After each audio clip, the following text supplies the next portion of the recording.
What's going on, ladies and gentlemen, boys and girls, children of all ages? Welcome to today's installment of Renegades Reviews.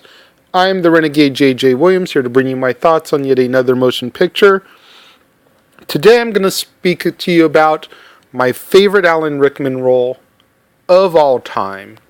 No, it is not Die Hard and Hans Gruber, as I'm sure many of you are thinking. This is Dogma. From 1999, the Kevin Smith picture where an abortion clinic worker with a special heritage is called upon to save the existence of humanity from being negated by two renegade angels trying to exploit a loophole and re-enter heaven.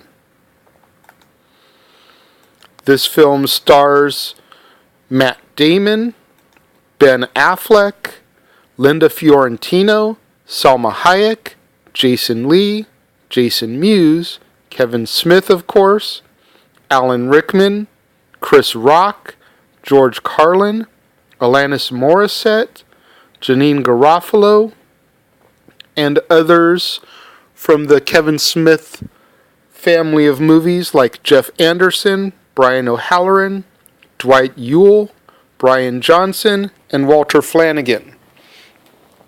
Definitely an all-star cast. You've got two of the guys that appear weekly on Comic Book Men in Walter Flanagan and Brian Johnson. Kevin Smith and Jason Mewes as Jay and Silent Bob, of course. The two characters that always tie these films together and being in the same universe. Ben Affleck and Matt Damon as the Renegade Angels, Bartleby and Loki. And Alan Rickman as the Metatron, the voice of God, with God being played by herself, Alanis Morissette, and Bud Cort. Why a man and a woman for God? Because it's one of the questions that is raised by this film. This film right here, along with being my favorite Alan Rickman film, is my favorite Matt Damon film, and the movie that made me respect Matt Damon as an actor, because for years I thought of him as this little wussy boy actor doing films like Good Will Hunting and The Talented Mr. Ripley, and I never thought of him as a serious actor because I thought he could be so much better. Not to say that those movies aren't great films, but I wanted something more from him. You know, being Ben Affleck's buddy and seeing some of the films that Ben Affleck was doing, I became more of an Affleck person than a Damon person. This movie made me a Damon person, because his performance as Loki, the Angel of Death, is freaking amazing. Loved it. And Bartleby, his sidekick, his best buddy, again, great performances by Affleck and Damon. Essentially, the two angels, Bartleby and Loki, are dismissed from heaven, banished, because Loki throws down his flaming sword, tells God to go F himself, basically, and says that he will no longer carry out his wrath. So they get sent down to Earth. Then their entire existence is basically spent trying to figure out how they're going to go back home. They get sent a letter in the mail informing them about the rededication of a church. 100 years old, and Catholic law decrees that anyone who passes through its archway on that day, their sins will be completely forgiven. So they remember something that God sent down as a decree. Whatever you hold true on earth, I will adhere to in heaven. So they figure that if they transubstantiate and cut off their wings, walk through the archway as mortal men, completely clean slate, forgiven, and all they got to do is die, and they go back to heaven.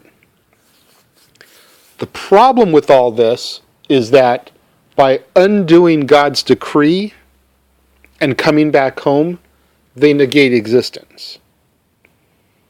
So then you've got other people that are sent down to try to help stop them. They tap the last scion.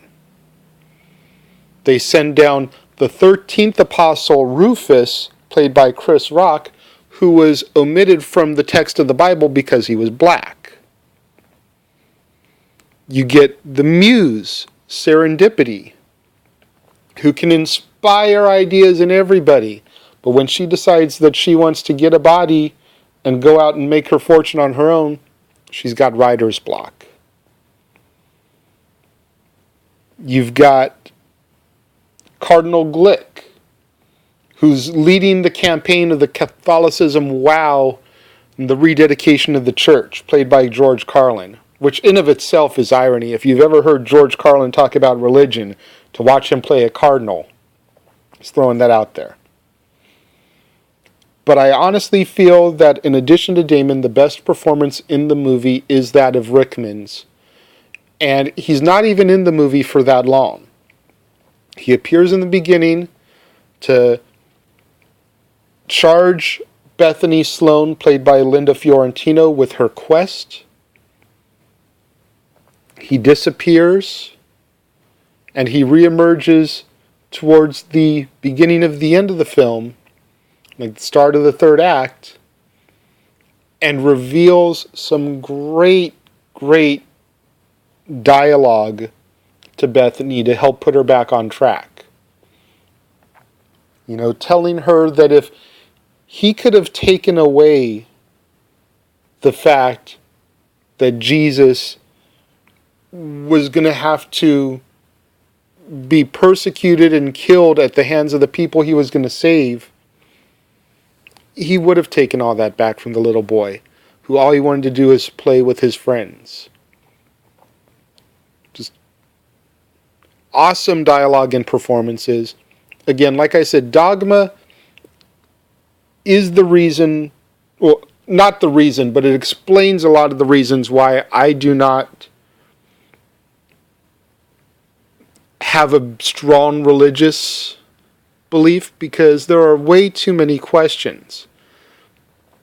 You know, and while this is supposed to be a comedy film, it really makes you think, you know, is God a man or a woman?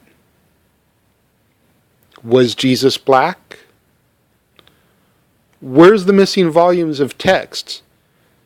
Because in the Bible, he goes from being 12 to 30. There's 18 years that aren't discussed. You know?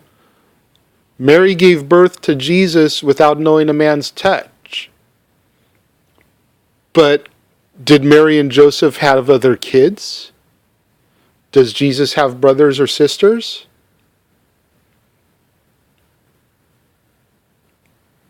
Great questions, things I'd like to know. But alas, we don't. What do you think of Dogma? Let me know. Leave your thoughts in the comment box below. Tweet them to me at ROWJJ Let me know what other movies you would like for me to discuss here on the Casa D18 Studios channel. Let me know what other actors and actresses you would like for me to feature as actor or actress of the week. If you have any specific movies in mind for those actors and actresses, let me know as well. I apologize for getting into too heavy of a religious conversation here towards the end of the episode, but like I said, it's just some of those things that make you wonder are raised in this film. And I respect Kevin Smith for raising those questions. Until next time here on the Casa D18 Studios channel and Renegades Reviews, I am the Renegade JJ Williams, and I look forward to talking to each and every one of you once again next time.